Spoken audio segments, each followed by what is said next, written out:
பெரிய செல்வந்தர் போட்டி வச்சாராம், ஒரு நீச்சல் குளம், அதில் யார் வேணாலும் குதித்து அந்த பக்கம் போய் கரையேறலாம். அந்த நீச்சல் குளத்தில் விஷப்பாம்புலாம் கிடக்கு. யார் துணிஞ்சு அந்த விஷப்பாம்பு இருக்கிற குளத்தில் குதித்து அந்த பக்கம் போய் கரையேறானோ அவனுக்கு ஒரு 100 ஏக்கர் நிலம் கொடுப்பேன். அது வேண்டான்னா ஒரு 1000 ஆடு கொடுப்பேன். அதுவும் வேண்டான்னா என் பொண்ணை கொடுப்பேன் அப்படின்னு போட்டி வச்சார். அதான் மாப்பிள்ளையை தேர்ந்தெடுக்கிறதுக்கு அவர் ஒரு வழி, நீச்சல் குளத்தில் குதிச்சு கரையேறணும். இப்போ அந்த ஊரில் இருக்கிற இளைஞர்கள்லாம் வந்து பார்க்குறாங்க அந்த குளத்தில் குதிக்கணும்னு. ஆனால் குளத்தில் வெறும் விஷப்பாம்புலாம் கிடக்கு. இது என்ன பண்ணுறதுன்னு பார்த்தா யாருமே குதிக்கிறதுக்கு தைரியம் வரல. திடீர்னு ஒருத்தன் துணிஞ்சு குதிச்சான், படபடப்படன்னு அடிச்சுட்டு போய் அந்த பக்கம் கரையேறிட்டான். கரையேறின உடனே பரவாயில்லையே ஒரு ஆள் வந்துட்டான்னு சொல்லி அவனை அந்த இளைஞனை போய் பிடிச்சிட்டு வந்தாங்க. அந்த பெரியவர் கேட்டார், ஏப்பா இவ்வளவு பெரிய விஷப்பாம்பெல்லாம் கிடக்கிற நீச்சல் குளத்தில் நீ துணிஞ்சு குதித்து கரையேறி இருக்கிற, உனக்கு என்ன 1000 ஏக்கர் நிலம் கொடுத்துருவா, 100 ஏக்கர் நிலம் கொடுக்கவா சொல்கிறப்படி? அப்படின்னா வேண்டாம் சார்ன்றான். ஓஹோ, அப்படின்னா ஒரு 1000 ஆடு வேணுமா உனக்கு அப்படின்னா அதுவும் வேண்டாம் சார். ஓ, அப்படின்னா என் பொண்ணு வேணுமா அப்படின்னா அதுவும் வேண்டாம் சாருங்கிறான். அப்புறம் எதுக்குடா குதிச்சுன்ட்டு என்ன உனக்கு என்ன தான் வேணும் அப்படின்னு கேட்டிருக்கார். என்னை எவன் பிடிச்சி தள்ளி விட்டவன்னு தெரியணும் அப்படின்றான். அதுக்காக அவன் பார்த்துருக்கான். அப்படி இருந்தால் தான் துணிச்சல் வரும் இந்த காலத்தில். எதுக்கு இவ்வளவு சங்கடம்லாம் வச்சாங்கன்னா, ஒரு குடும்பத்துக்கு தலைவராக வர வேண்டிய ஒரு ஆள், கணவனாக இருக்க வேண்டியவனுக்கு துணிச்சல் இருக்கா, தைரியம் இருக்கா அப்படிங்கிறது பார்க்கறதுக்காக இப்படிப்பட்ட தேர்வு முறைகள்லாம் வச்சுருந்தாங்க அந்த காலத்துலலாம். இப்போலாம் கல்யாணம் பண்ணுறது ஆளுக்கு நேரில் பார்க்காமலே கூட கல்யாணம் நடக்குது இன்டர்நெட்டில். இப்போ சர்டிஃபிகேட் கேட்குறாங்க, நோய் நொடி இல்லாமல் இருக்காரா பாரு, காட்டுக்கெலாம் போக வேண்டாம், நேராக ஆஸ்பத்திரிக்கு போய் ஒரு சர்டிஃபிகேட் வாங்கிட்டு வா, உனக்கு ஒன்றும் வியாதி இல்லைன்னு ப்ரூவ் பண்ணு, அதுக்கப்புறம் பார்த்துக்கலாம், மற்றதை பேசுவோம் அப்படின்னு சொல்லி அப்படி இருக்குது நிலைமை. அதனால் குடும்பத்தில் வந்து அந்த கணவனாக இருக்கிற வேண்டியவனுக்கு பொறுப்பு அதிகம். ஏன்னா எல்லாத்தையும் அனுசரித்து போக வேண்டியதாக வந்தான். அப்படி தான் இருக்குது. அது ஒன்றுக்கு மேலே இந்த கல்யாணம் பண்ணிக்கிறாங்கல்ல, அது ரொம்ப அவஸ்தை. ஒருவனுக்கு ஒருத்திங்கிறது நம்ம இதெல்லாம் சொல்கிறது. ஒன்றுக்கு மேற்பட்ட திருமணங்கள் வந்து சங்கடத்தில் தான் கொண்டு வந்து விடும். நிறைய சொல்லுவாங்க. உலகத்திலேயே ஒரு பெரிய இது என்ன தெரியுங்களா, இயற்கை வந்து நிர்ணயம் பண்ணுது. இப்போ வந்து நம்ம சில பேருக்கு எனக்கு பொம்பளை பிள்ளை வேண்டாம், ஆம்பளை பிள்ளை வேண்டான்னு சொல்லி இந்த ஸ்கேன் பண்ணி என்னென்னவோ பண்ணிகிட்டு இருக்கிறாங்கல்ல. ஆனால் இயற்கை வந்து அந்த 50-50 ரேஷியோவை அது வந்து மெயின்டைன் பண்ணிகிட்ருக்கு. இந்த உலகத்தில் ஒரு அதிசயமான உண்மை என்னென்னா, 116 ஆம்பளை பிள்ளை பிறந்தா 100 பொம்பளை பிள்ளை பிறகுதான். உலக அளவில் 116 ஆம்பளை பிள்ளை பிறந்தா 100 பொம்பளை பிள்ளை பிறகுது. இது எதுக்கு 16 அதிகமாக பிறக்குதுன்னா, அந்த வாலிப வயசு அடையிறதுக்குள்ளே 16 செத்து போகுது. 16 அங்கங்கே ஓடுறது, கொஞ்சம் முரட்டுத்தனமாக போகிறதுனால செத்து போகுது. அந்த 50-50 இந்த ஒருத்தருக்கு ஒருத்தங்கிற ரேஷியோவை இயற்கை வந்து மெயின்டைன் பண்ணிட்டு இருக்கு. அது ஒரு பெரிய அதிசயம். அதை விட பெரிய அதிசயம் என்னென்னா, இந்த உலக யுத்தம் நடந்தது இல்லை, முதல் உலக யுத்தம், 2வது யுத்தம், அப்போ பார்த்துருக்குறாங்க, கணக்கு எடுத்துருக்குறாங்க. அந்த யுத்தம் முடிஞ்ச பிறகு 116 ஆம்பளை பிள்ளைக்கு பதிலாக 160 170 பிறக்க ஆரம்பிச்சுதான். 100 பெண் குழந்தைக்கு 170 180 ஆண் குழந்தை. இது எதுக்குன்னா, அந்த போரில் செத்து போகுதில்ல ஆம்பளை பிள்ளைகள், அதை ஈடுகட்டுறதுக்காக அதிகமாக பிறக்க ஆரம்பிச்சிருக்கு. அந்த அளவுக்கு வந்து இயற்கை வந்து ஒரு பெரிய ரேஷியோவை மெயின்டைன் பண்ணுது. அதாவது ஒருவனுக்கு ஒருத்திங்கிறத அது சொல்லிகிட்டு இருக்கு. புறாவெல்லாம் வளர்த்திங்கன்னா, நான் கூட புறா வளர்த்துருக்குறேன் ஊரில். புறா வளர்த்திங்கன்னா ஒரு தடவைக்கு 2 முட்டை தான் விடும் ஒரு வீட்டுக்கு. அந்த 2 முட்டையும் குஞ்சு பறிச்சுன்னா அதில் ஒன்று வந்து ஆணாக இருக்கும், ஒன்று பொண்ணாக இருக்கும். அது எந்த முட்டை ஆண் எந்த முட்டை பெண்ணுங்கிறத இயற்கை நிர்ணயம் பண்ணுது. அதை வந்து நம்ம மாற்றவே முடியாது. ரெண்டையும் அந்த பெண்ணாவோ 2 ஆணாவோ மாற்ற முடியாது நம்ம. அதனால் அந்த இயற்கையை புரிஞ்சுக்கிட்டு நாம் நடந்துக்கணும். அதனால தான் ஒரு கணவன் ஒரு மனைவி, அதான் ஒருத்தருக்கு ஒருத்தங்கிறது. ஒன்றுக்கு மேலேனா சங்கடம் தான். ஒரு பஸ்ஸில் வந்து ரெண்டு பெண்கள் வந்துக்கிட்டு இருந்தாங்களாம். பஸ்ஸு பிரயாணம். 2 பெண்கள் வந்து பக்கத்தில் உட்காந்துருக்காங்க. அந்த கண்டக்டரை கூப்பிட்ருக்காங்க, இங்கே வாயா அப்படின்னு அந்த ஒரு அம்மா கூப்பிட்ருக்கு. என்னம்மா அப்படின்ட்டுருக்கார். வந்து இந்த ஜன்னலை திறந்து விட்டு போ அப்படின்னு. சரின்னு பக்கத்தில் இருந்த ஜன்னலை திறந்து விட்டு அவர் போயிட்டார். பக்கத்தில் இருந்தம்மா உடனே இங்கே வாயா மறுபடியும் வாயான்னு கூப்பிட்ருக்கு. வந்து என்ன இந்த ஜன்னலை மூடி விட்டு போ அப்படின்ட்டுருக்கு. மூடி விட்டு போனார். மறுபடியும் அந்த முன்னாடி கூப்பிட்டது வாமா வாயான்னு மறுபடியும் கண்டக்டரை கூப்பிட்டு, என்ன இந்த பார், இந்த ஜன்னலை வந்து நீ மூடி வச்சின்னா நான் மூச்சு திணறி செத்து போடுவேன். அப்புறம் உடனே பக்கத்தில் இருந்தம்மா தபாரியா அந்த அம்மா பேச்சை கேட்டுட்டு நீ திறந்து வச்சின்னா நான் குளிர் தாங்காமல் செத்து போடுவேன் அப்படின்ட்டு அவர் தலையை பிச்சுக்கிறார் கண்டக்டர். என்னடா பெரிய ரொம்ப போச்சேன்னு, கொஞ்சம் தூரம் பிரயாணம், இதில் கூட அட்ஜஸ்ட் பண்ணி போகக்கூடாதா அப்படின்னு. அப்போ அந்த பஸ்ஸில் பின்னாடி ஒருத்தன் கடைசி சீட்டில் வெயில் தாங்காமல் சட்டையெல்லாம் கட்டி போட்டுட்டு ஒரு கிராமத்து ஆள் பீடி குடிச்சிட்டு வரான். அவர் கூப்பிட்ருக்கான் அந்த ஆள், அந்த கண்டக்டர் இங்கே வாயா, அங்கே என்ன தகராறு அப்படின்னு. அந்த எதிர்த்து வீட்டுக்காரன் வந்தானே முன்னாடி பஞ்சாயத்துக்கு, அது மாதிரி கண்டக்டர் இங்கே வாயா, அவன் ஏன் நீ என்ன சொல்ல போகிற அப்படின்ட்டு வந்திருக்கான். சட்டையெல்லாம் கட்டி போட்டு பீடி குடிக்கிறோம், பீடி புகையை ஊதி விட்டு அங்கே என்ன தகராறு அப்படின்னு கேட்டிருக்கான். ஒன்றும் இல்லையா, அந்த அம்மா வந்து ஜன்னலை திறந்தா செத்து போவேங்குது, இந்த அம்மா ஜன்னலை மூடுனா செத்து போவேங்கிறது, நான் என்னையா பண்ணுறது ஒரு ஆள், இதுக்கு ஏன் கவலைப்படுறேன், நான் சொல்கிறத கேள்வி, நான் தீர்த்து வைக்கிறேன் பிரச்சனையை அப்படின்னு சொல்லிவிட்டு பீடியை எடுத்துவிட்டு புகையை ஊதிவிட்டு சொன்னானா, கொஞ்ச நேரம் அந்த ஜன்னலை மூடி வை, அந்த அம்மா செத்து போவோம், அப்புறம் திறந்து வை, இந்த அம்மா செத்து போவோம், நாம் நிம்மதியாக போகலாம் அப்படின்னு சொல்லிட்டு பீடி குடிக்க ஆரம்பிச்சிட்டான். அவருக்கு கோவம் வந்துட்டுது கண்டக்டருக்கு, நீ உனக்கு என்னையா நீ பாட்டுக்கு சொல்லிட்டு போடுவ, அந்த 2 அம்மாவும் செத்து போச்சுன்னா அவங்க வீட்டுக்காரனுக்கெல்லாம் யார் பதில் சொல்கிறது அப்படின்னா, கவலையே படாத, 2 பேருக்கும் நான் தான் வீட்டுக்காரன். அதனால தான் அந்த யோசனையை சொன்னேன் அவங்ககிட்ட. அப்புறம் இது ஒரு சீன தேசத்து அரசர் இருந்தார். அவருக்கு வயசாயிட்டுது. அவருக்கு அடுத்தபடியாக அவருடைய புள்ள பட்டத்துக்கு வரணும், ஆட்சி பொறுப்பை ஏற்றுக்கணும். ஒரு நல்ல தலைவனுக்கு இருக்க வேண்டிய பண்புகள்லாம் தன்னுடைய மகனுக்கு இருக்கணும்னு விரும்பினார் அந்த அரசர். அதனால் இளவரசனை பக்கத்தில் இருந்த ஒரு குரு கிட்ட அனுப்புனார். இளவரசன் அவர்கிட்ட போய் சேர்ந்தான். அந்த குரு என்ன பண்ணார் தெரியுமா, இவனை பார்த்து சொன்னார், இதை பாருப்பா, நீ என்ன பண்ணுற, இப்போவே பக்கத்தில் இருக்கிற காட்டுக்கு போ, நடுக்காட்டில் போய் ஒரு இடத்துல உட்காந்துக்கோ, அங்கே என்னென்ன சத்தம்லாம் உன் காதில் விழுதுன்னு கவனித்து கேளு, உன் காதில் விழுந்த ஓசைகள் என்னென்னங்கிறத என்கிட்ட வந்து சொல்லு, அதுதான் எனக்கு தெரியணும், உனக்கு வேலையும் அதுதான் அப்படின்னு சொல்லி அனுப்பி வச்சுட்டார்.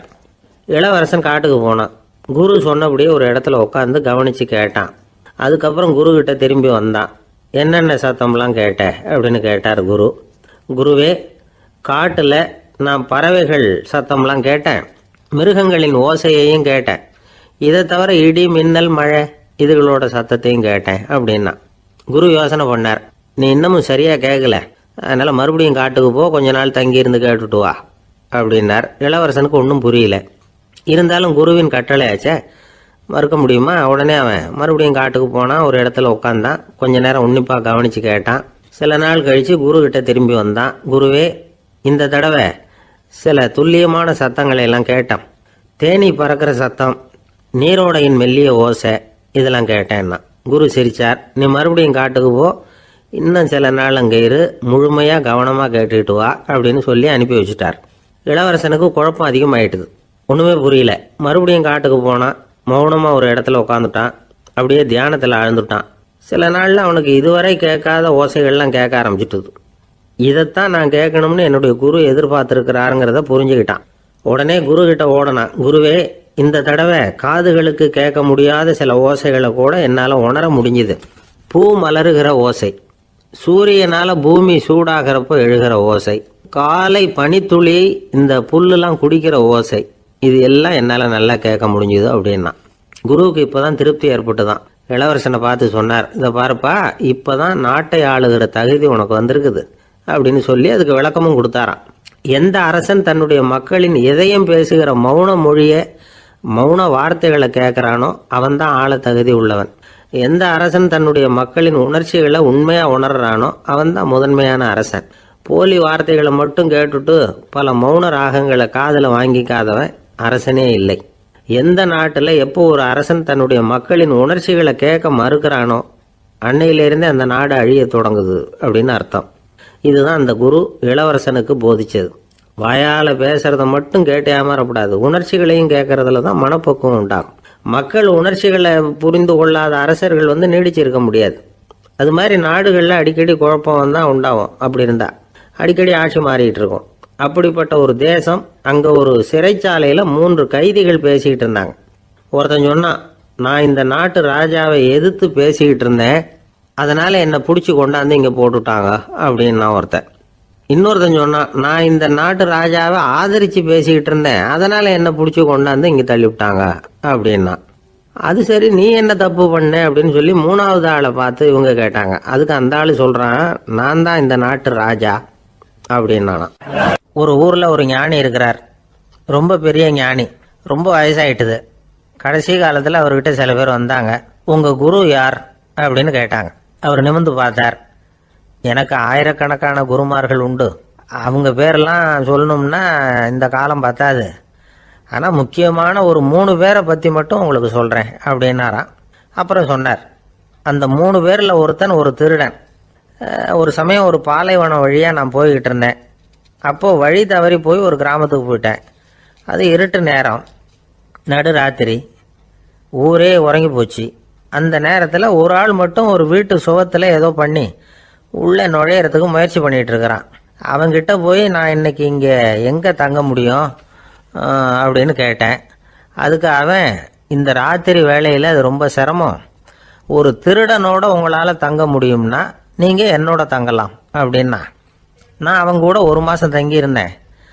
ஒவ்வொரு நாள் ராத்திரியும் இப்போ நான் என்னுடைய வேலைக்கு போகிறேன், நீங்கள் ஓய்வு எடுத்துக்கோங்க அப்படின்னு சொல்லிவிட்டு போவான். அவன் திரும்பி வந்த உடனே உனக்கு ஏதாவது கிடைச்சிதான்னு நான் கேட்பேன். அதுக்கு அவன், இன்னைக்கு ராத்திரி ஒன்றும் இல்லை, நாளைக்கு மறுபடியும் முயற்சி பண்ணுவேன் அப்படின்பா. எப்பவும் அவன் நம்பிக்கை இழந்ததே கிடையாது. எப்பவும் சந்தோஷமாகவே இருப்பான். நானும் ரொம்ப காலமாக தியானம் பண்ணிக்கிட்டே இருந்தேன். ஒன்றுமே நடக்கலை. ஆனால் நான் என்ன பண்ணேன் தெரியுமா? மனசு வருத்தப்படும், நம்பிக்கை இழந்துருவேன். அப்போல்லாம் அந்த திருடனுடைய விடாமுயற்சி தான் ஞாபகத்துக்கு வரும். அதனால் அந்த திருடன் எனக்கு ஒரு குரு. என்னுடைய 2வது குரு யாருன்னா அது ஒரு நாய். இது எப்படின்னா, ஒரு சமயம் எனக்கு ரொம்ப தாகமாக இருந்தது. ஒரு நதியை நோக்கி போய்கிட்டு இருந்தேன். அப்போ ஒரு நாயும் வந்தது. அதுக்கும் தாகம். ஓடி வந்து ஆற்றை பார்த்தது. அதோட நிழல் வந்து ஆற்றுல தெரிஞ்சது. அதை பார்த்ததும் பயந்துட்டுது. அதாவது அது தன்னுடைய சொந்த உருவத்தையே கண்டு பயந்தது. அதை பார்த்து குறைக்குது, திரும்பி ஓடிச்சு. ஆனால் அதுக்கு தாகம் அதிகமாக இருந்ததுனால அது மறுபடியும் திரும்பி வந்தது. பார்த்தா மறுபடியும் தண்ணியில் நாயோட உருவம் தெரியுது. இப்படி சில தடவை பண்ணிச்சு. இருந்தாலும் கடைசியில் தண்ணியில் குதிச்சுட்டுது துணிஞ்சி. இப்படி குதித்த உடனே அதோட உருவமும் மறைஞ்சுட்டுது. இதை பார்த்தேன். நான் என்ன புரிஞ்சுக்கிட்டேன்னா, எவ்வளவுதான் பயம் இருந்தால் கூட ஒருத்தன் தைரியமாக காரியத்தில் இறங்கணும் அப்படிங்கிறத புரிஞ்சுக்கிட்டேன். இந்த போதனை அந்த நாய்கிட்ட இருந்து எனக்கு கிடைச்சிது. இது ஒன்று. அடுத்தது என்னுடைய 3வது குரு யாருன்னா அது ஒரு சின்ன குழந்தை. நான் ஒரு சமயம் ஒரு நகரத்துக்கு போனேன். அங்கே ஒரு குழந்தை எரிகிற மெழுகுவத்தி ஒன்று எடுத்துக்கிட்டு வந்தது. நான் அந்த குழந்தைய பார்த்து வேடிக்கையாக கேட்டேன், ஏன் பாப்பா இந்த மெழுகுவத்தியை நீயாவே கொளுத்துனியா அப்படின்னு கேட்டேன். ஆமான்னுது அந்த குழந்தை. சரி, இந்த மெழுகுவத்தி முன்னாடி எரியாமல் இருந்தது, இப்போ எரியுது. இந்த மெழுகுவத்திக்கு வெளிச்சம் எங்கேருந்து வந்தது, அதை எனக்கு காட்ட முடியுமா அப்படின்னு கேட்டேன் அந்த குழந்தைகிட்ட. இதுக்கு அந்த குழந்தை சிரிச்சுக்கிட்டு அந்த மெழுகுவத்தியை ஊதி அணைச்சுட்டுது. அதுக்கப்புறம் என்னை பார்த்து கேட்டுது, இப்போ இந்த மெழுகுவத்தியின் வெளிச்சம் போனதை பார்த்தீங்க இல்லையா, அது எங்கே போச்சுன்னு எனக்கு சொல்லுங்க அப்படின்னுது.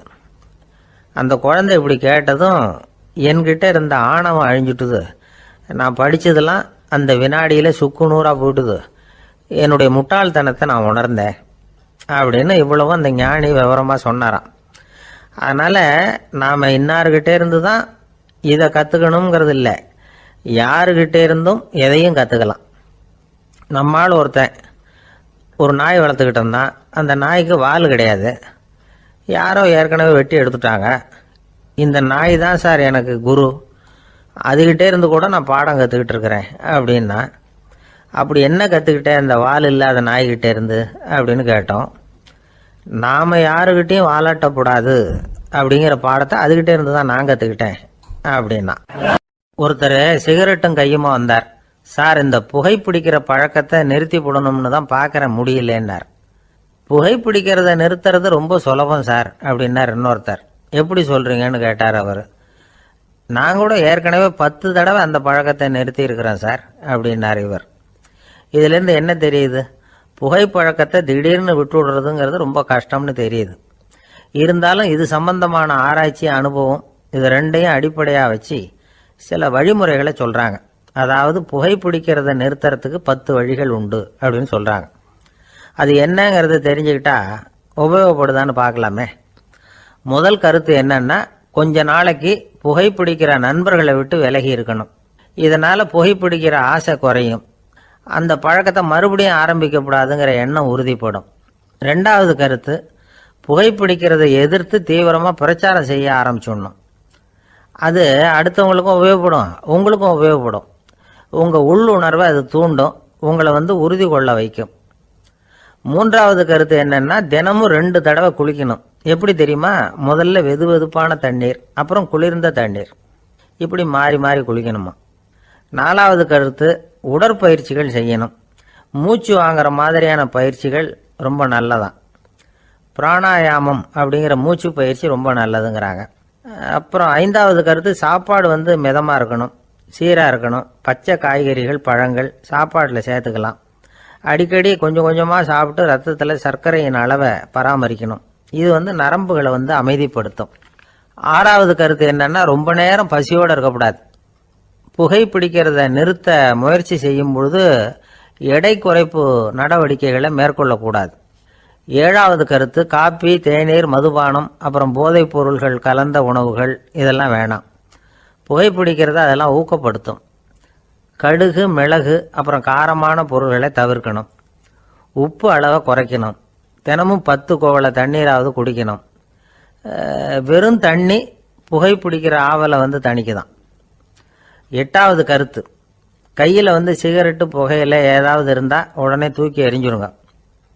அது கையில் இருக்கிற வரைக்கும் புகைப்பிடிக்கிற ஆசை வந்துக்கிட்டே இருக்கும். 9வது கருத்து என்னன்னா, இறை நம்பிக்கை உள்ளவங்க புகைப்பிடிக்கிற எண்ணம் வர்றப்போவெல்லாம் பிரார்த்தனை செய்ய ஆரம்பிச்சுடலாம். 10வது கருத்து, உங்களுக்கு ரொம்பவும் வேண்டியவங்க யாரோ அவங்கக்கிட்ட எல்லாம் நீங்கள் புகைப்பிடிக்கிறத நிறுத்தி விட்டதா சொல்லிவிடுங்க. இந்த 10 வழிகளையும் கடைபிடிக்க ஆரம்பிச்சுட்டா புகைப்பிடிக்கும் பழக்கத்தை நிறுத்தி விடலாம் அப்படின்னு சொல்கிறாங்க அனுபவப்பட்டவங்க. முயற்சி பண்ணி பார்க்கலாம். ஒரு முக்கியமான இடத்துல நின்றுக்கிட்டு இருந்தார் ஒருத்தர். அங்கே இன்னொருத்தர், ஏன் சார் இந்த இடத்துல சிகரெட் பிடிக்கலாமா அப்படின்னு அனுமதி கேட்டார். இந்த இடத்துல சிகரெட் பிடிக்கக்கூடாதுங்க அப்படின்னாரு இவர். நீங்கள் இப்படி சொல்கிறீங்க, ஆனால் இந்த இடத்துல கீழே நிறைய சிகரெட் துண்டுகள் கிடக்குதே, அவங்கெல்லாம் யார்? அவங்கெல்லாம் உங்கள் மாதிரி என்கிட்ட அனுமதி கேட்காதவங்க அப்படின்னாராம் இவர். ஒரு ஊரில் ஒரு பெரிய ஞானி இருந்தார். அவர் படுக்கையில் இருந்தார். இன்னும் கொஞ்ச நேரம்தான் அவர் இந்த உலகத்தில் இருக்க போகிறார். அவரை சுற்றி ஏகப்பட்ட கூட்டம்.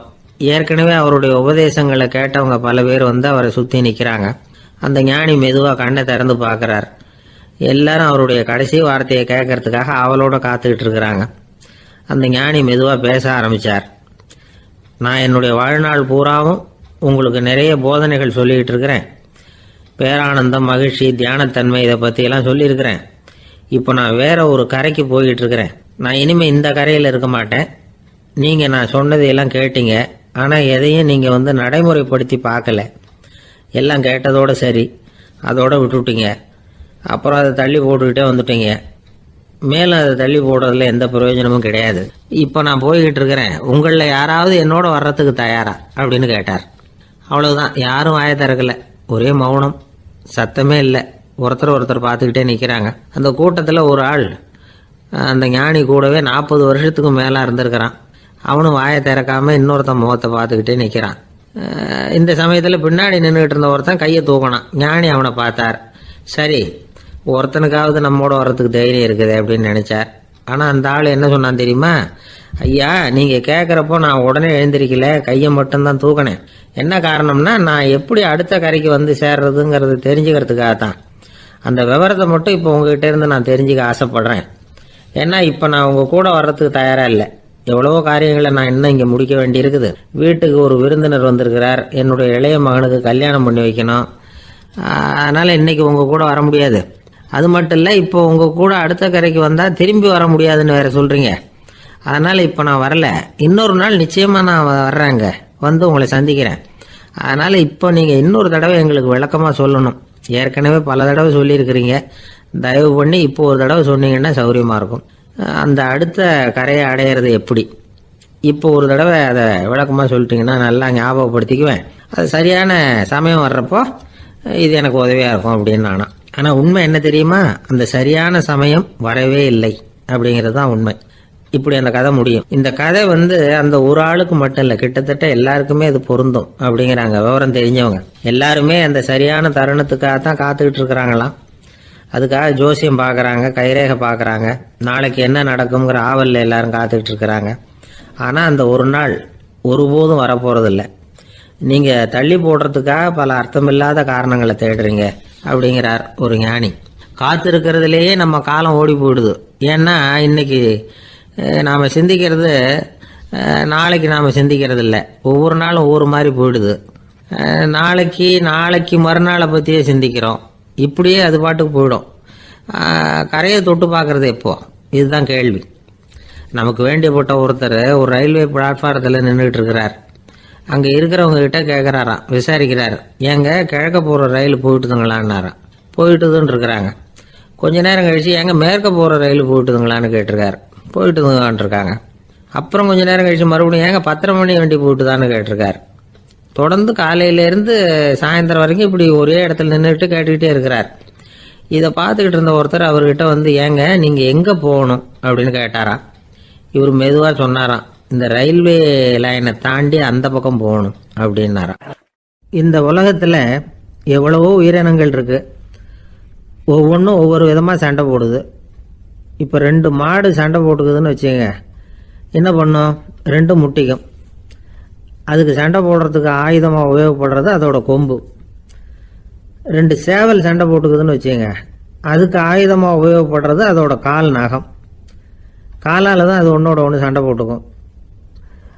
ஆனால் 2 மனுஷன் சண்டை போட்டுக்கிறான்னு வச்சுங்க, இவன் இன்னதை தான் ஆயுதமாக உபயோகப்படுத்துவான்னு குறிப்பிட்டு சொல்ல முடியாது. கல்லை எடுப்பான், கத்தி எடுப்பான், துப்பாக்கி எடுப்பான், என்ன வேணாலும் பண்ணுவான். வாயால் திட்டுவான், கையால் அடிப்பான், காலால் உதைப்பான், சகலகலா வல்லவன். விலங்குகள்லாம் பொதுவாக வாயை சாப்பிட்றதுக்கு மட்டும்தான் உபயோகப்படுத்துது.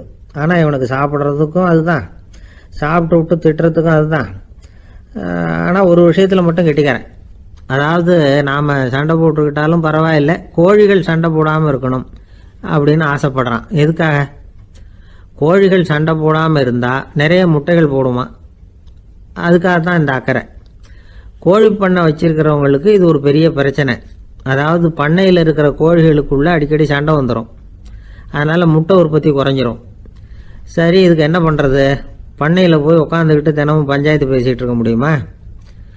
அமெரிக்காவில் கோழி பண்ணை வச்சிருக்கிற ஒருத்தர் இதை பற்றி யோசனை பண்ணி பார்த்தாராம். ஒரு வழியையும் கண்டுபிடிச்சிருக்கார். கோழிக்கெல்லாம் மூக்கு கண்ணாடி மாட்டி விட்டுட்டோம்னா அது சண்டை போடுற குணம் குறைஞ்சிரும், முட்டை அதிகமாகிடும். அந்த கண்ணாடியில் உள்ள லென்ஸு சிவப்பு நிறத்தில் இருக்கணும், அவ்வளவுதான் அப்படின்னு அவர் கண்டுபிடிச்சாராம். இது ஏற்கனவே நடைமுறையில் கண்டுபிடிக்கப்பட்ட ஒரு விஷயம். ஆனால் எல்லா கோழிக்கும் சிவப்பு மூக்கு கண்ணாடி எப்படி மாட்டி விடுறது? அப்படியே மாட்டி விட்டாலும் அது நழுவாமல் இருக்கணுமே. இப்போ நாமெல்லாம் நடு வரலால் மூக்கு கண்ணாடி நடுவில் தொட்டு அப்படி ஸ்டைலாக சரி பண்ணிக்கிறோம். அது மாதிரி கோழி எப்படி சரி பண்ணிக்கும்? இதுதான் பிரச்சனை. இதுக்கு அவர் என்ன வழி கண்டுபிடிச்சாருன்னா, கோழிக்கெல்லாம் மூக்கு கண்ணாடிக்கு பதிலாக விழியொட்டு வில்லைகள், கான்டாக்ட் லென்ஸ், அதை பொருத்தி விட்டா என்ன அப்படின்னு யோசனை பண்ணார். அதே மாதிரி பண்ணார். அதே மாதிரி செஞ்சு பார்த்தார், வெற்றி. அதுக்கப்புறம் கோழியெல்லாம் சண்டை போட்டுக்கலையாம், சமாதான பிரியர்களாக ஆகிட்டு தான். கோழிகளுக்கு இயல்பாகவே சண்டை போடுற குணம் உண்டு. ஆனால் அதோட கண்ணுக்கு பார்க்குற பொருள்லாம் ரோஜா நிறத்துலையோ அல்லது இன்னும் சொல்ல போனால் அழுத்தமான சிவப்பு நிறத்துலையோ தெரிஞ்சதுன்னா சண்டை போடுற குணம் குறைஞ்சிருதான். அந்த சமயத்தில் அது அதிகமாகவும் முட்டையிட ஆரம்பிச்சுடுதான். அதே நேரத்தில் இறை எடுக்கிறத கூட குறைச்சிக்குதான். இது ஏன் இப்படி பண்ணுதுங்கிறது விஞ்ஞானிகளுக்கு இன்னமும் புரியலையா. எப்படியோ அமெரிக்க கோழிகள்லாம் கான்டாக்ட் லென்ஸ் பொருத்திக்க ஆரம்பித்தாச்சு. கோழி கழுத்தை பிடிச்சிக்கிட்டு ஒரு சில வினாடிகளில் அதை பொருத்தி விட்றாங்களாம். கோழியோட ஆயுள் பூரா அது அப்படியே இருக்குமா. பண்ணையில் முட்டை உற்பத்தி குறைஞ்சா இது மாதிரி விஞ்ஞானபூர்வமாக பரிகாரம் தேடுறது தான் நல்லது. நமக்கு வேண்டியப்பட்ட ஒருத்தர், அவர் ஒரு கோழி பண்ணை வச்சுருந்தார். அந்த பண்ணையில் பாதி கோழி திடீர்னு செத்து போச்சு. உடனே ஒரு கால்நடை மருத்துவர்கிட்ட போக வேண்டியது தானே. அங்கே போகல. உள்ளூரில் மந்திரம் பண்ணிகிட்டு இருந்த ஒரு சாமியார்கிட்ட போனார். அவர் காலில் விழுந்தார். சாமி, என் பண்ணையில் பாதி கோழி செத்து போட்டுதுன்னார். சாமியார் யோசனை பண்ணார். சரி, பண்ணையில் வாசப்படி கிழக்கு பக்கமாக வச்சுருக்கியா மேற்கு பக்கமாக வச்சுருக்கியான்னு கேட்டார். கிழக்கு பக்கமாக இருக்குன்னார் அவர். அதுதான் தப்பு, மேற்கு பக்கமாக அதை மாற்று, சரியாக போடும்னாராம். அதே போல் அவர் போய் மாற்றிவிட்டார். அப்பவும் பாதி செத்து போச்சு. மறுபடியும் சொன்னார், சாமி மறுபடியும் பாதி கோழி செத்து போட்டுதேன்னார். சரி, கூரை எப்படி போட்டிருக்க? ஓடு போட்டிருக்கியா இல்லை கீத்து போட்டிருக்கியான்னார். ஓடு போட்டிருக்கேன்னாராம் அவர். அதுதான் தப்பு, கீத்து போட்டுரும், சரியாக போடும்னாராம். சரின்னு போய் அதையும் மாற்றி பார்த்தார். மறுபடியும் போயிட்டுது, கோழி செத்து போச்சு. வந்தார். மறுபடியும் பாதி செத்து போச்சு சாமின்னு வந்தார். இவரும் யோசனையை மாற்றி மாற்றி சொல்லிகிட்டே இருக்கிறார். இப்படி அவரும் மாற்றி மாற்றி பார்த்தார். 6வது தடவையாக அவரை தேடிட்டு வந்தார். அந்த சமயத்தில் இவர் ரொம்ப தீவிரமாக யோசனை பண்ணி பார்த்துட்டு, அது சரிப்பா, நீயும் என்கிட்ட சளைக்காமல் வந்துக்கிட்டு இருக்கிற, நானும் யோசனை சொல்லிகிட்டு இருக்கேன். இப்போவும் உங்ககிட்ட சொல்கிறதுக்கு என்கிட்ட யோசனை நிறையா இருக்குது, ஆனால் சோதிக்கிறதுக்கு உங்ககிட்ட கோழி இல்லையே, என்ன பண்ணுறது அப்படின்னாராம் இவர். திருநெல்வேலி மாவட்டத்தில் கோவில்பட்டிக்கு பக்கத்தில் உள்ள ஊர் கடம்பூர். காமராசர் முதலமைச்சராக இருந்த காலம். கடம்பூரில் ஒரு பள்ளி சீரமைப்பு மாநாடு நடக்குது. அந்த பக்கத்தில் உள்ள பள்ளிக்கூடம்லாம் அதில் கலந்துக்குது. கண்காட்சி வேற, ஊர் பூரா விழா கோலம். மறுநாள் மாநாடு நடக்க போகுது. ஆனால் முதல் நாளே மழை பிடிச்சிக்கிட்டுது. மறுநாளும் அது விடாமல் பேஞ்சிக்கிட்டு இருக்குது. காமராசர் காலையிலேருந்து பல்வேறு நிகழ்ச்சிகளில் கலந்துக்கிட்டு சாயந்தரமாக கடம்பூருக்கு வந்து சேர வேண்டியவர். மழை பேஞ்சிக்கிட்டு இருக்கிறதுனால நிகழ்ச்சி ரத்தாயிடுமோ என்னமோ அப்படின்னு எல்லாரும் சந்தேகப்பட்டுக்கிட்டு இருக்கிறாங்க. அவர் கோவில்பட்டி பயணிகள் விடுதியில் இருக்கிறார். கடம்பூர்லேருந்து சில பேர் போய் அவரை சந்திக்கிறாங்க. மழை பெஞ்சிக்கிட்டு இருக்குதே, என்ன செய்யலாம் அப்படின்னு கேட்குறாங்க. மழை பெஞ்சா நல்லது தானே, அதுக்காக மாநாட்டை எதுக்காக ரத்து செய்யணும்? ஆசிரியர்கள் எவ்வளவு கஷ்டப்பட்டு ஏற்பாடு பண்ண மாநாடு, கட்டாயம் வந்துடுறேன் அப்படின்னாராம் காமராசர். உடனே புறப்பட்டார். மழையை பொருட்படுத்தாத மக்கள் கூட்டம். அது கலையாமல் காத்துக்கிட்டு இருக்கிறாங்க அவ்வளோ பேரும். தலைவர் வந்துட்டார்னு தெரிஞ்சது ஜனங்களுக்கு ஏகப்பட்ட உற்சாகம். ஜனங்கள் அவ்வளவு உற்சாகமாக வரவேற்றாங்க. மாநாடு ஆரம்பமாச்சு. மலர் மாலைகள் மலை மாதிரி குவிய ஆரம்பிச்சுட்டுது. வரிசையாக ஒவ்வொரு கல்வி நிலையம் சார்பாகவும் வரவேற்பு பத்திரம் வாசித்து கொடுக்குறாங்க. என்ன வாசிக்கிறாங்கங்கிறத காமராசர் கூர்ந்து கவனிக்கிறார். ஏகப்பட்ட புகழ் மொழிகள், ரொம்ப பாராட்டி புகழ்ந்து என்னென்னமோ வாசிச்சுக்கிட்டு இருக்கிறாங்க. கொடை வள்ளலே, குணக்குன்றே, மலையே, கடலே, இப்படி தமிழ் மொழியில் பாராட்டுறதுக்கு எத்தனை வார்த்தைகள் உண்டோ அத்தனையும் அதில் சேர்த்துருக்குறாங்க. காமராசர் பொறுமை இழந்துட்டார். போதும் போதும், உங்கள் எல்லாரையும் பார்த்து 2 வார்த்தை பேசிவிட்டு போகிறதுக்காக தான் நான் வந்திருக்கிறேன். எல்லாரும் மழையில் சிரமப்பட்டு நின்றுக்கிட்டு இருக்கிறீங்க, இப்படி என்ன புகழ்ந்து படிச்சுக்கிட்டே இருந்தால் எப்படி அப்படின்னாராம். அதுக்கப்புறம் பேசி முடிச்சிருக்கிறார். மாநாட்டு நிகழ்ச்சிகள் முடிஞ்சதும் இன்னொரு நிகழ்ச்சியில் கலந்துக்கிறதுக்காக புறப்பட்டாராம். ஒரு திறந்த ஜீப்பில் அவரை ஊர்வலமாக அழைச்சிக்கிட்டு போயிருக்கிறாங்க. தெருவில் 2 பக்கமும் ஏகப்பட்ட கூட்டம். அங்கங்கே ஜீப்பை நிறுத்தி ரோஜா மாலை, ஜருக மாலை இப்படி போட்டுக்கிட்டே இருக்கிறாங்க. அதையெல்லாம் அப்படி அப்படியே வாங்கி அங்கங்கே நின்றுக்கிட்டு இருந்த குழந்தைகள்கிட்டையும் தாய்மார்கள்கிட்டையும் கொடுத்துக்கிட்டே போகிறார். அந்த சமயத்தில் கூட்டத்துக்கு அப்பால் ஒரு பெரியவர் கையில் ஒரு மல்லிகை சரத்தோடு நின்றுட்டு இருக்கிறார். அவரால் முண்டி அடிச்சுக்கிட்டு முன்னால் வர முடியல. காமராசர் இதை கவனிக்கிறார். அவ்வளவுதான், உடனே நிறுத்தப்பா வண்டிய அப்படிங்கிறார். ஜீப்பு நிற்கிது. டிரைவரை பார்த்து, அதோ பார், அங்கே ஒருத்தர் நிற்கிறார் பார், அவரை இங்கே அழைச்சிட்டு வா அப்படின்னாராம். கூட்டம் வழி விடுது. அந்த பெரியவரை கிட்டத்தில் அழைச்சிட்டு வர்றாங்க. காமராசர் அவரை பார்த்து, வாங்க வாங்க, நல்லா இருக்கீங்களா அப்படின்னு சத்தம் போட்டு உற்சாகமாக விசாரிக்கிறாராம். பெரியவர் கண்களில் கண்ணீர், பேச்சு வரல. மல்லிகை சரத்தை அவருக்கு போடுறார். கொஞ்ச நேரம் அவர்கிட்ட பொறுமையாக பேசிக்கிட்டு இருந்துட்டு அவரை அனுப்பி வைக்கிறார் காமராசர். பெரியவர் போனதுக்கு அப்புறம் காமராசர் பக்கத்தில் இருந்தவங்க கிட்ட சொல்கிறார் அந்த பெரியவரை பற்றி. அந்த காலத்தில் ரொம்ப கஷ்டப்பட்டவர் இவர், ஜெயிலுக்கு போனவர் அப்படின்னு ரொம்ப உருக்கமாக நெகிழ்ந்து போய் சொல்கிறார். இதில் ஒரு விஷயத்தை கவனிங்க. தன்னை புகழ்ந்து படிக்கப்பட்ட வாழ்த்து மடலை படிக்க வேணாம்னு தடுத்து நிறுத்தினார். எங்கேயோ ஒரு மூலையில் கையில் ஒரு 4 முழம் மல்லிகை சரத்தோடு ஒதுங்கி நின்றுக்கிட்டு இருந்த அந்த தொண்டரை அவ்வளவு பெரிய கூட்டத்துக்கு நடுவுலையும் தேடி கண்டுபிடிச்சி கிட்டத்தில் கூப்பிட்டு அவர் கொடுத்த அன்பு மாலையை வாங்கி கழுத்தில் போட்டுக்கிட்டார். அதுதான் காமராசர். தோல்விகள் கூட அவரை கொஞ்சம் கூட பாதித்ததில்லை. ஒரு பொது தேர்தலில் அவர் தோற்று போகிறார்.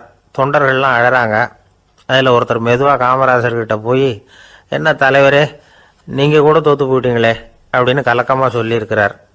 அதுக்கு காமராசர், நான் கூட தோற்று போகிறதுக்கு பேர் தான்ப்பா ஜனநாயகம் அப்படின்னாராம்.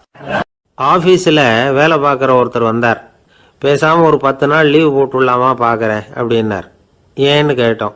என்னுடைய மேலதிகாரி ஒரு முசுடு சார், அவர்கிட்ட வேலை பார்க்குறது ரொம்ப கஷ்டமாக இருக்குது அப்படின்னார்.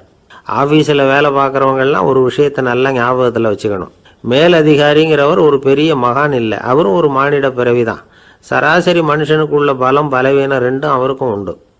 அதனால் அவரை கொஞ்சம் அனுசரித்து போகிறதுக்கு பழகிறது தான் நல்லது. மேலதிகாரிகளில் பல வகை உண்டு. அதில் முக்கியமாக 3 வகை. அதில் ஒரு வகை எப்படி தெரியுமா? உங்களை ஒரு வேலை செய்கிற மெஷினாக மட்டுமே நினைக்கக்கூடிய வகை. இவங்கெல்லாம் எப்படின்னா, எங்கேயாவது வெளியூர் போயிருந்தா கூட அங்கேருந்து ஃபோன் பண்ணுவாங்க, அந்த வேலை என்னாச்சு, இந்த வேலை என்னாச்சு அப்படின்னு. இவங்களுக்கெல்லாம் உங்கள் நலனை பற்றியோ உங்கள் குடும்பத்தை பற்றியோ அக்கறை இருக்காது. நீங்கள் சொல்கிற யோசனை எதுவும் இவங்ககிட்ட எடுபடாது. கொடுத்த வேலையை பாரு, நீ எனக்கு புத்தி சொல்ல வேணாம் அப்படிம்பாங்க. இவங்களை அனுசரித்து போகிறதுக்கு ஒரே வழி, இவங்க எதை சொன்னாலும் சரின்னு சொல்லிவிட்டு வேலையை கவனிக்க வேண்டியது தான். இவங்ககிட்ட வேற எந்த கேள்வியும் கேட்டுக்கிட்டு இருக்கக்கூடாது. ஆமாம் சாமி போடுறது கௌரவ குறைச்சல் இல்லை, அது ஒரு அலுவலக சௌகரியம், அவ்வளவுதான். இன்னொரு வகையான மேலதிகாரிகள் எப்படி தெரியுமா? இவங்கெல்லாம் ஆபீஸ் வேலையை பற்றி அதிகமாக கவலைப்பட்டுக்கிட்டு இருக்க மாட்டாங்க. தங்களுடைய சொந்த இமேஜ் பாதிக்கப்படக்கூடாதுங்கிறதுலையே கவனமாக இருப்பாங்க. இவங்கெல்லாம் அடிக்கடி உங்கள் நலனை விசாரிப்பாங்க. அதே மாதிரி நீங்களும் அவரை விசாரிக்கணும்னு எதிர்பார்ப்பாங்க. இந்த ரக அதிகாரிகளுக்கெல்லாம் புது வருட வாழ்த்து அனுப்பலாம், பிறந்தநாள் வாழ்த்து அனுப்பலாம். அவருக்கு எங்கேயாவது ஒரு பாராட்டு விழா நடந்தால் முதல் வரிசையில் போய் உட்காந்து உங்கள் முகத்தை காட்டலாம். ஆபீஸ் வேலையை மட்டுமே பார்க்குற பணியாளர்கள் இது மாதிரி அதிகாரிகள் கிட்ட நல்ல பேர் வாங்க முடியாது. இன்னொரு வகையான மேலதிகாரிகள் உண்டு. அவங்க எப்படின்னா, ஆபீஸ் வேலையை பற்றியும் கவலைப்பட மாட்டாங்க, தனக்கு கீழே வேலை பார்க்குறவங்கள பற்றியும் கவலைப்பட மாட்டாங்க. எக்காரணம் கொண்டும் தன்னுடைய பொசிஷனுக்கு ஆபத்து வந்துடக்கூடாதுன்னே நினைக்கக்கூடியவங்க இவங்க. இவங்களால கடுமையான வேலை செய்யவும் முடியாது, தீர்மானிக்கவும் முடியாது. எந்த முடிவையும் எடுக்காம அப்படியே தள்ளி போட்டுக்கிட்டே போடுவாங்க எல்லாத்தையும். இதனால என்ன ஆகும்னா, இவருக்கு கீழே வேலை பார்க்குற உங்களுக்கு பொறுப்பு அதிகமாயிடும். இவங்க கிட்ட போய் பிரச்சனையை மட்டும் சொல்லி பிரயோஜனம் இல்லை, அதுக்கான முடிவுகளை நீங்களே சொல்லணும். அப்போதான் இது மாதிரி அதிகாரிகள் கிட்ட நல்ல பேர் வாங்கலாம். அட்லீஸ்ட் கெட்ட பேர் வாங்காமலாவது காலம் தள்ளலாம். ஆபீஸில் வேலை பார்க்குறவங்க முக்கியமாக சில விஷயங்களை ஞாபகத்தில் வச்சுக்கணும். ஆபீஸில் நடக்கிற நல்லது கெட்டது எதுவாக இருந்தாலும் உடனடியாக மேலதிகாரிகிட்ட தெரிவிக்கிறது நல்லது. மூன்றாவது மனிதர் மூலமாக அதை அவர் தெரிஞ்சுக்கிறது அவ்வளவு நல்லதில்லை. எந்த மேலதிகாரியுமே தான் இந்த சர்பாஸ் செய்யப்படுறத விரும்புறதில்லை. அதனால் அவருக்கு தெரியாமல் மேலிடத்துக்கு மணி எழுதி போடக்கூடாது. அப்படி எழுதி போடுறவங்க சில பேர் இருக்கிறாங்க. நீங்களும் உங்கள் மேலதிகாரியும் தொழில் ரீதியாக ஒரே படிப்பு படித்தவராக இருக்கலாம். அப்படி இருந்ததுன்னா அட்ஜஸ்ட் பண்ணி போகிறது கொஞ்சம் கஷ்டம்தான். இதை மனசில் வச்சுக்கிட்டு நடந்துக்கணும். உங்களுக்கும் அவருக்கும் அபிப்பிராய பேதமா, அது அவருக்கும் உங்களுக்கும் உள்ள தனிப்பட்ட பிரச்சனை, அதை விளம்பரப்படுத்திக்கிட்டு இருக்கக்கூடாது. அது அவருடைய கோபத்தை கிளறும். உங்கள் மேலதிகாரி உங்கள் கூட படித்தவராக இருக்கலாம், அதுக்காக அவர் எல்லாருக்கும் முன்னாடி அடைய கிச்சாமி எப்படிடா இருக்க அப்படின்லாம் கேட்டுக்கிட்டு இருக்கக்கூடாது. பொதுவாக யாரும் அதை விரும்புறதில்லை. இவ்வளவையும் உங்கள் மனசில் வச்சுக்கிட்டு கொஞ்சம் சாமர்த்தியமாக நடந்துக்கிட்டீங்கன்னா ஆபீஸ் உங்களுக்கு அவஸ்தையாக இருக்காது, ஆனந்தமாக இருக்கும். ஒரு மேலதிகாரி தன்கிட்ட வேலை பார்க்குற ஒருத்தரை பற்றி ரொம்ப பெருமையாக சொன்னாராம். எங்கள் ஆஃபீஸில் எவ்வளவோ பேர் வேலை பார்க்குறாங்க, எல்லாரும் தினமும் ஏதாவது பிரச்சனைகளை சொல்லிகிட்டு இருப்பாங்க. ஆனால் இவர் ஒருத்தர் மட்டும்தான் இது வரைக்கும் என்கிட்ட எந்த பிரச்சனையும் சொன்னதே இல்லை. அவர் பாட்டுக்கு வருவார், வேலை பார்ப்பார், போயிடுவார் அப்படின்னாராம். நான் உடனே அவ்வளவு பெருமைக்குரிய அந்த ஊழியரை பார்த்து கேட்டேன், ஏன்பா உன்னுடைய மேலதிகாரிகிட்ட நீ எந்த பிரச்சனையும் கொண்டுகிட்டு போகிறதே இல்லையாமே அப்படின்னு கேட்டேன். அதுக்கு அவர் சொல்கிறாரு, ஆமாங்க, அது ஏன்னா அவரால் எந்த பிரச்சனையுமே தீர்க்க முடியாதுங்கிறது எனக்கு நல்லா தெரியும், அதனால் அப்படி செய்கிறேன், வேற ஒன்றும் இல்லை அப்படின்னார் ரொம்ப பொறுமையாக.